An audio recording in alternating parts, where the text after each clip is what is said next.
Hi, everyone. Welcome back to Scrappy Startups. I'm your host, Bill Rue.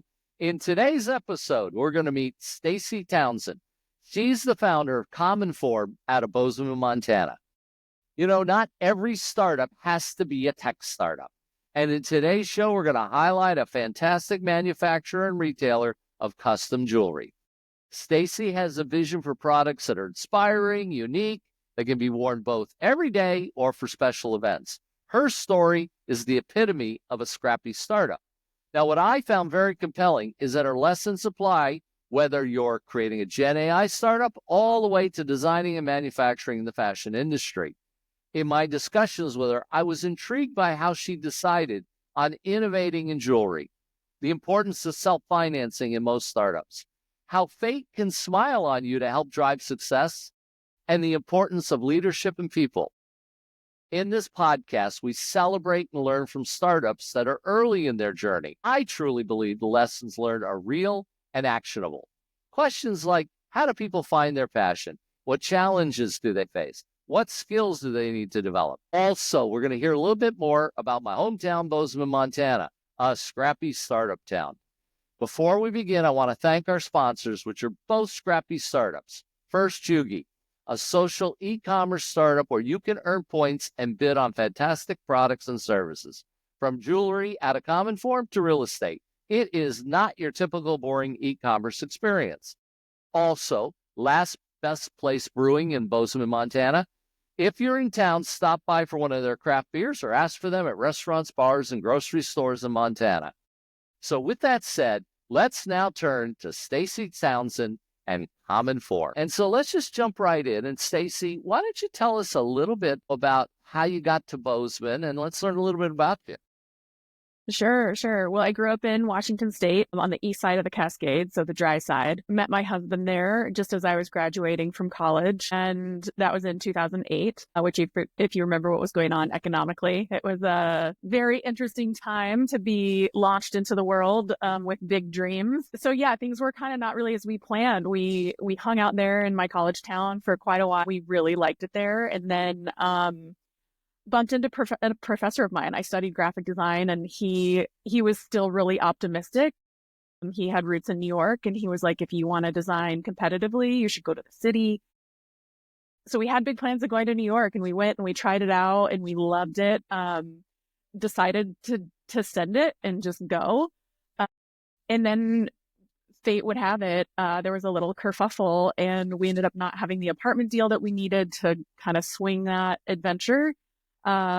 And he had grown up in Bozeman. So he was born in California in the South Santa Rosa area, but spent his whole life here in Bozeman. And out of high school and through college, he worked at this guest ranch in Paradise Valley. And I mean, it is what you would imagine. I think some of us of a certain generation grew up on Hey Dude and understand the dude ranching industry. And it is that, but it is a very elevated version of it. So we really came out here, just not really knowing what we wanted to do. And we knew that we could get work for a summer.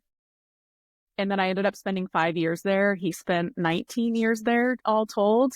So we kind of fell in love with that place. And then by way of being here and spending time in Paradise Valley, and then having his mom lives here in Bozeman, I just was like, wow, your hometown it checks all the boxes. It has all the things that we are looking for in the place that we want to settle. What if we just settled here? And so that kind of was the beginning of it. And now it just feels it's our place. People ask us where we want to go next, or if we think about moving, and we really don't. We just don't even consider it. Even the way, Bozeman's evolving quite a lot these days and has changed a lot in the last 5 years, but influx of a lot of good, along with all of the kind of just the big changes that we're not used to. Well, that's quite a story. And the difference between being in New York to being in Bozeman, I mean, you couldn't get two polar opposites. It's quite interesting how that worked out. And Yeah. But I guess the question is, do you think you would have been an entrepreneur whether you were in Bozeman or not? That's such a good question. I've leading up to this podcast, I've been thinking a lot about kind of where my entrepreneur spirit came from, and I never really considered it. It's not like, I think some people, as you're going through school, you might, you're considering your career path and what kind of industry you want to get into. And I think that like the entrepreneur spirit is just deep in me. So that feels like a hard question to answer because I don't know what life in New York would have been like. And I think there's something really magical. I haven't been an entrepreneur anywhere else, but the Bozeman community this is a really special place to start a business, to own a business. I mean, the community just rallies around anyone with an idea. So I think this is the best place to be an entrepreneur, but I don't have a lot of background to say if it is or not. Did you just wake up one day and said, "Hey, I'm gonna start Commonform," or did you try a bunch of things? How did you get to creating this pretty cool company? Yeah, this company actually, it feels like it just birthed itself in a way. It's a jewelry line. And so it started from, I took a couple metalsmithing classes in college. At that time, I literally gave my entire metalsmithing kit to a student that was coming in because it's like really expensive equipment, expensive metals. And as I had finished these 2 courses, I was like, gosh, there's no way, life as a silversmith, I just don't understand how, and it takes you so many hours to make something, how that could actually be a way to make an income. So I right out the gate was like, being a jeweler is not my destiny. But then I started making, fast forward many years later, then we're at this guest ranch and I start making jewelry, just assembly, just buying some parts on Etsy and finding natural materials and starting to kind of combine things and make various earrings and necklaces for myself. And then I had friends that were like, oh my gosh, that's amazing. Where did you get it? And then upon discovering that I made it, offering to make them one. And then you start making things for friends of friends. And then you start making things for people who you've never met. And so I remember building a website for it just out of necessity, just to make it possible to be retailing things to people who I didn't have a direct connection with. It wasn't really like, I want to have this big jewelry company. There just was a little bit of a demand there. And so I leaned into it. And then, all the while when I left the ranch, I cut my teeth as a photographer when I was at the ranch. They did kind of, they have these really amazing week-long stays. It was my job to document that experience and then deliver it at the end of the week and then, kind of facilitate people getting the photos of their experience. And so when I left the ranch, I was like, oh, photography is my marketable skill. And so I kind of entered into the freelance world in Bozeman before being in kind of the startup or traditional business ownership. And with photography, I leaned into what I studied in college, which is graphic design. So I was serving clients, an incredible nonprofit community here. So I served a lot of nonprofits with photography and design. I've built a lot of websites.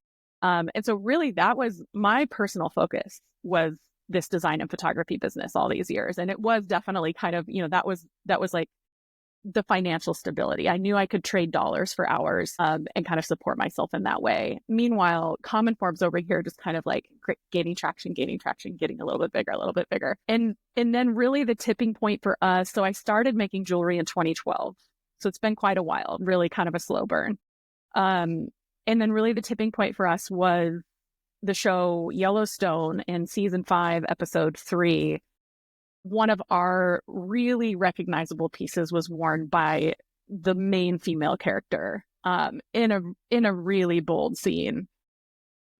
And that really, it just changed everything. We went from maybe getting 5 orders a month, maybe 10 was like a good month, to getting, we were getting 30, 40 orders a day when that episode aired. And so then we were in response mode, right? We were like, oh my gosh, okay, we want to capitalize on this, but also we want to do it in a really healthy way.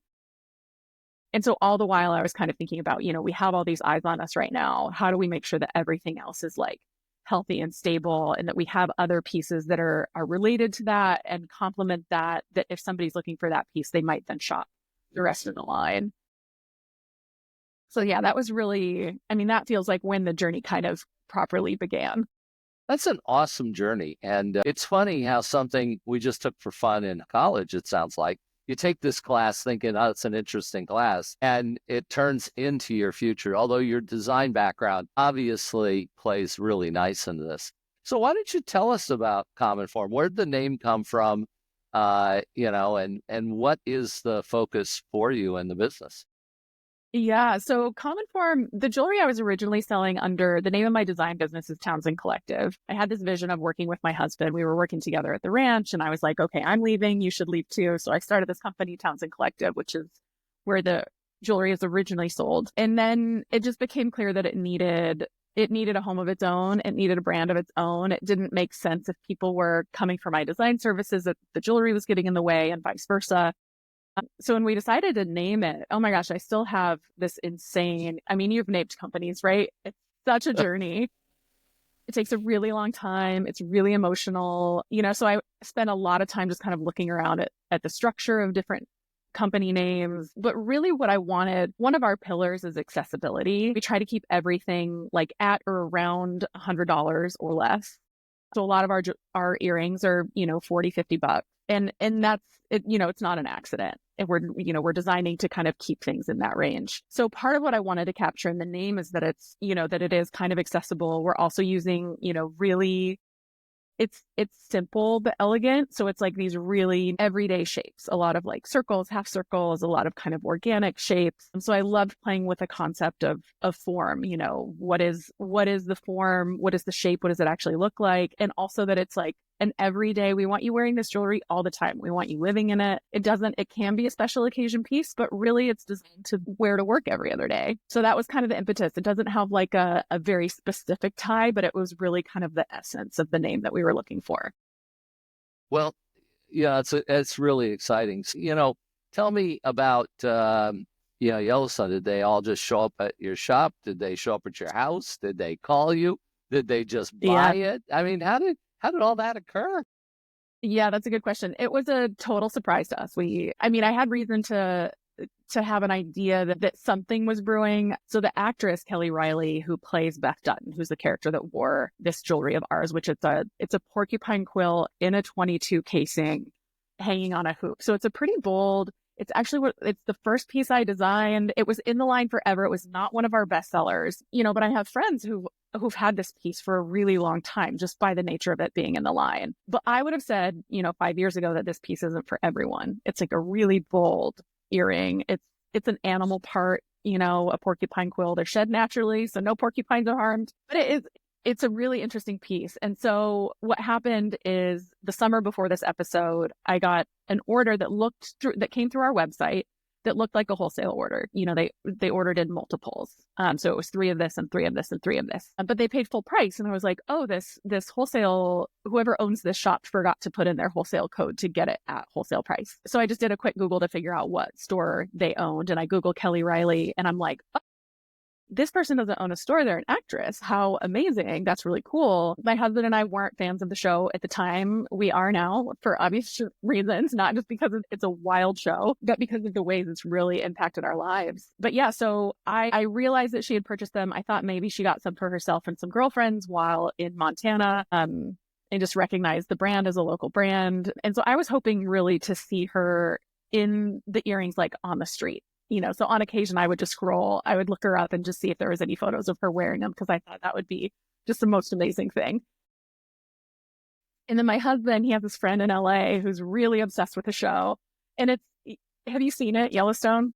Oh, it's one of my favorite. I bought amazing. all the episodes. Good. Yeah. So, it's like, it's a really dramatic show. The way it depicts this region is both real and not real at all. Right. And so my husband has this friend in LA who's like, oh my gosh, like, I just saw this in the show. Is that really going on? Like, what's this like? Is it really like that? And he's always like, no. It is, but it isn't. You can't like ride your horse from Paradise Valley to Montana. Like technically, actually you could, but people are not doing that. Anyway, so he sees me, we're like standing in line at Target and I'm scrolling, looking for a photo of Kelly Riley just because I'm like bored waiting to check out. And then we get home that night and realize that he had subscribed to this platform to watch sports on, and he realizes that Yellowstone's available. And so we just drop in. He's like, we should watch an episode of this and just see what it feels like, see what it's all about. And he literally clicks into season 5, episode 3, the episode that she's wearing the earrings. And it's like 2 minutes in, maybe. And it shows her putting the earrings in as she's talking to her dad at the house. And I'm like, you knew. Did you know? So we have this really trippy moment sitting on the couch being like, is this really happening? She ordered them. Those are our earrings. That's so crazy.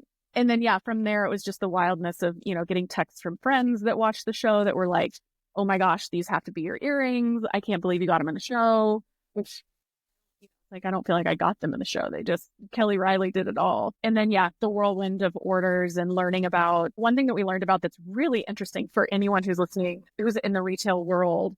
There are these third-party websites. So what facilitated people figuring out when watching the show, then you Google like season 5, episode 3, what earrings is character Beth Dutton wearing? And there's these third-party websites where people are identifying the clothing that the actors and actresses are wearing. And so most of our orders we were watching where they were coming from, and they were coming from all of these third-party sites where somebody was like, oh, the blouse she's wearing in this scene is, Banana Republic, and the earrings she's wearing are Commonform. And then people were pointing to our website for people to buy them. And this is, That's awesome. I knew nothing about how all that worked. We learned it all just through the process. Yeah, I do want to call out and give a shout out to the folks who put on Yellowstone, their show Madison. I can tell you right now, they really do support local economy, local stores, and it's quite wonderful. You don't always see that, but those guys off the charts great. So, what's a day in the life for you at Commonform? What do you spend time on that you go, I didn't think I was going to spend as much time on that? And what do you spend time on that you go, I really get rewarded by doing this? Yeah. Well, you're catching me at a really interesting time because I'm transitioning from, I'm kind of in the process of dissolving the design and photography business, or at least going on a hiatus. And so right now for me, it's feeling really cool. I'm getting to just drop into a really healthy business. I have a really amazing team with some folks that have been with me for years. Jess, who's my general manager, has been with me for 6 years. And so really, it's really fun to get to drop in where there's not like a super strong need for me, right? So I'm like really right now just wanting to be really careful about how the team already works and make sure that I'm not getting in their way. But it's a really fun opportunity to kind of like drop in and just look around and see who's good at what, who's getting to do. Like, I feel more focused on what they're doing than what I'm doing, which I think means that I'm dropping into a leadership role, right? Where I want to kind of like go through the team, touch base with everyone, figure out what parts of their job they really like, what parts of their job they don't like. And even in our hiring process, we talk about this a lot, where it's like, there's so much to do in this company. All the things need to get done.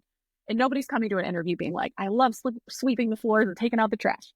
So there's some stuff that just has to get done, but also it's an opportunity for, for people to learn, for people to get to do things that they really like. And I always tell them, if you're in the middle of a process and you're really not liking it, it's feeling really hard, you're not feeling efficient, you can ripcord out of it. Like, if you want to ask for help and dig in and figure out if somebody on the team has a hack for it, like, reach out and we will support you in figuring it out.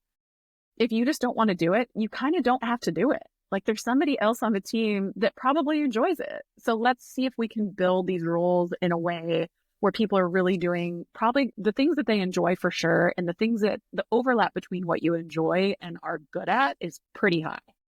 That's quite mature in that you have these leadership skills that you go to big companies, and that's what they talk about, is how you interact with your employees, how you motivate them, how you get them to be a team, a high performance team. And you did all that, and you're doing that today. Were you born knowing this, or did you learn it at college, or is that something you picked up? And kind of what were some of the key learnings?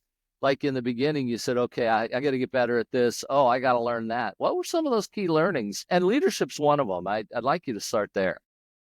Yeah, that's a good question. I would say that that skill set is in development as we speak and has just built along the way. It's like, I've worked in a lot of small businesses, I've worked in big businesses. And I think, working in these various roles in various industries in hospitality, I spent a little bit of time in the cell phone industry. I've worked at small coffee shops. And I think that I always was just really, more than my colleagues, I was really focused on how productive it is for somebody to be in a lane that they're happy in or that they like being in, and how not productive it is for the company for them to be like pushing it and doing something that they don't like. It's just always been really interesting to me. And then I think working at the ranch was the most informative time, just because it was such an intimate working experience. It's like, you live on site. There's roughly 100 employees. I spent a lot of years in kind of what you would consider middle management. So I was the head of reservations. and I was really the conduit between the guests at the ranch and the managers that were managing various departments. So somebody would come to me to say, hey, I really like having 20 extra hangers in my cabin. And then it was my role to go to the housekeeping department and have those hangers in the cabin before the guests walked back to their cabin, right? It's like, okay, this person's now going for a mimosa, go beat them to their cabin. And so I just loved that kind of challenge. And I think in being that kind of work, just saw where various people in various roles were working really well and where skills were getting overlooked, where it's like, oh, this person is really good at interfacing with the guests, but they have a job that doesn't let them interface with the guests. What if we restructured that a little bit? So yeah, I think in starting my own company, I was like, I've just always felt like your people are your greatest asset. And I just want them to be happy. And that if that's being happy working here, then let's do everything in our power to have them, be happy and working at their full productivity or not. It's like if they want to move on to something else, I'm in full support of that too. But yeah, I think a healthy company has healthy people in it. So, what advice do you wish someone had told you earlier that you had to learn in really making Commonform a success?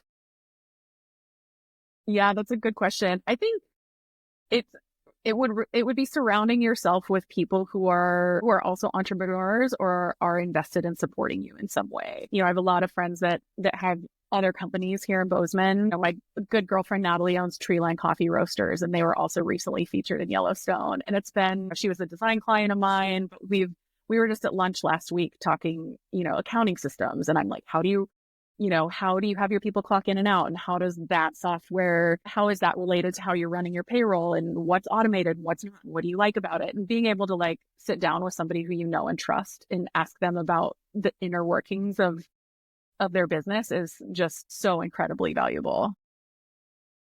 Treeline Coffee is great. You got to check it out. I don't have to tell anybody because the websites all tell you that. I think how do you keep your people? The growth in this town is tremendous. Trying to hire is difficult. Yep. But trying to keep people and trying to motivate them. What do you think has made you successful? Because quite honestly, you sound like you've got a great team. They like being there. They're motivated. But how do you keep them? Or do you find that hard in a town like Bozeman? That's a good question. I would say it has felt easier to me than I was expecting. I mean, we give them free Treeline coffee. We have a little trade deal with them because they sell our jewelry. But yeah, we have an espresso machine in the office. We're such a small company, we don't offer benefits. So we hire really young, not intentionally, but it's like, we often, when we're hiring, we lean on our team first. So it's like, okay, we need to fill 2 positions for the summer. Who do you guys know? Who do you know and trust? And when you lean on your team, it's like they're only going to recommend people that they want to work with, that they really do trust. So we've had really, really good luck with that. Just my general manager and I joke all the time that we've hired our entire friend group. Some people do leave Bozeman, so people have left. But yeah, we've found some really amazing people. And I think that I feel really lucky that so much of the structure of Commonform, Jess has a big job in, she's in a leadership role. She's keeping all of our inventory, dialed and managed. She's also making sure that we have all of the parts that we need for the manufacturing.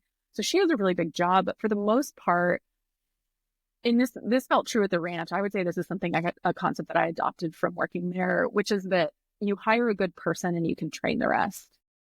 And I think that's true in some businesses and it's not true in other businesses. I think it might be harder in tech where it requires a certain skill set. But for us, the people that we have metalsmithing had never touched a torch before. Really? Yeah. So we just sit them down and it's like, you can learn metalsmithing as long as we have the capacity to slow down and teach and be really thoughtful through our quality control process and really kind of check in with them about how it's feeling as they're learning. It all feels teachable to me. Do you feel like you're a good teacher? Or did you learn that skill or did that come naturally? And how important is that to what you do? Yeah, that's a good question. You'd have to ask my team if I'm a good teacher.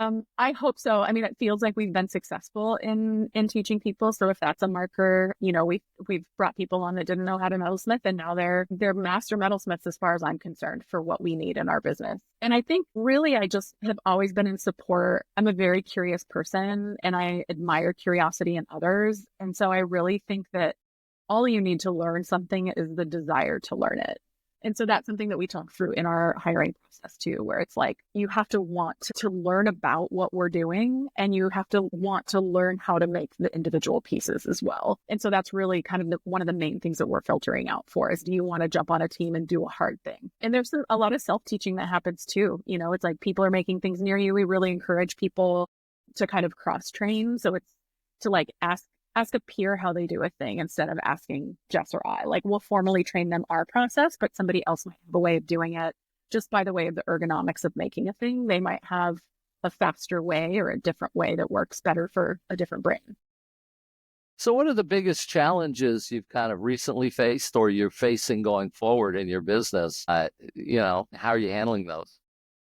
Yeah, we're in the thick of a big one, actually, where I really want to move into gold. We make all of our jewelry is brass based. I've always joked that it's kind of like the poor gal's gold. And brass is interesting. It's really wearable for some, and it's really not wearable. It reacts to your body's pH. So when you've probably heard about like you wear jewelry and it turns your finger green or it turns your finger black. And so that's just the reaction to the metal. Some people have a really poor reaction. Some people don't react at all. And so I feel like we've really, to keep the price point low, we leaned into this kind of affordable metal. And now we have a pretty significant customer base that wants more. And they want to be able to sleep in their jewelry. They want to be able to go in the hot springs in their jewelry. They want to be able to really wear it. And we want that too, right? It's like, we want you to live your life. We want you to like climb a mountain in your Commonform earrings. Which sounds funny, but living in Bozeman, I'm sure you understand that it's like every day people are doing these really, really amazing things. And so we're really trying to crack the code of how to get into gold plate, gold fill. So we're starting to integrate that. We have a setup upstairs that we launched our a bridal line recently with a friend of mine, Jasmine Snyder. She owns Jasmine Lily Bridal, and she's a longtime friend of mine. And she was like, "Why haven't we ever worked together? Let's build a thing. Let's launch a thing." So we have this little sub brand. And so that really forced us to kind of figure it out. So we have this machine on site, the whole setup. It's like a very like little sciencey corner of our studio, but we basically taught ourselves how to gold plate. The funny thing about me and my personality is that there's a certain way to do it with gold to get from brass to gold, and to completely trap the brass particles. You go from brass to nickel, and then you plate it with copper, and then you plate it with gold. And I kind of can't get through, like, gold is gold colored and brass is gold colored. I really want to be able to just put gold over brass. But then these brass particles over time come through. So I would love to be talking about this in hindsight and tell you how we figured it out. But we're just really in the thick of it at the moment, trying to figure out if we can. It feels like there's kind of two different pathways. There's either I'm going to get pushed into doing it a way that I don't want to do it, that introduces these other colors of metals, or we're going to need to just do a little bit of customer education to say we're offering gold plating, but it's a different way of doing it, and it is a protective barrier, but it's not going to wear like a traditional gold piece. That's awesome. Stacy, this has been fantastic. I think people get a lot out of this in terms of what does it really take to go about on your journey to be an entrepreneur. So thank you so much. Really appreciate you being a guest, and look forward to buying more jewelry from you. I hope you enjoyed our discussion with Stacy as much as I enjoyed doing the interview. Now, she's a very inspiring entrepreneur. I hope you'll check out her jewelry store online or in the Cannery District in Bozeman. Now, she shared some fantastic lessons learned from her journey. And I want to start with a lesson that's often overlooked: the importance of fate or luck or whatever you want to call it in creating a successful startup. Now, that was an incredible discussion about how the show Yellowstone played such an important part in her journey. There is an old saying in business: luck is when preparation meets opportunity. Be on the lookout for those moments of luck. Grab a hold of them and use that to help propel your business forward. Now, I think the second key lesson learned may be a bit surprising: the importance of leadership and people skills, no matter if you have one employee or 1,000 employees. As she pointed out, people are the business. You need to be great at hiring good people. Every business is a people-based business. Your ability to attract talent and keep that talent is critical to success. How do you inspire people? How do you bring them together as a team? How do you get them to interact and create great products? Now, be self-aware enough to challenge yourself to grow your leadership skills. I think the last interesting lesson is aimed at those entrepreneurs who haven't yet found their startup opportunity. Look, inspiration can come from everywhere. However, my own observation is that the most successful entrepreneurs have had some personal experience in either solving a problem they faced or in following a passion skill they developed. In Stacy's case, it all came down to she took a class that created inspiration for her later in life. With that said, I hope you enjoyed today's episode, and I look forward to connecting with you on the next episode of Scrappy Startups. And finally, again, I want to conclude with thanking my sponsors, Joogi, Joogi. You can find them on the Apple or the Google App Store. Download the app and get a unique social e-commerce experience, as well as Last Best Place Brewing out of Bozeman, Montana, a true Montana-based craft beer. If you're in town, stop by, grab a pint, or ask them for them at restaurants, bars, grocery stores throughout Montana. Thank you for all your time and attention. This is Bill Rue signing off. Good luck with your Scrappy startup.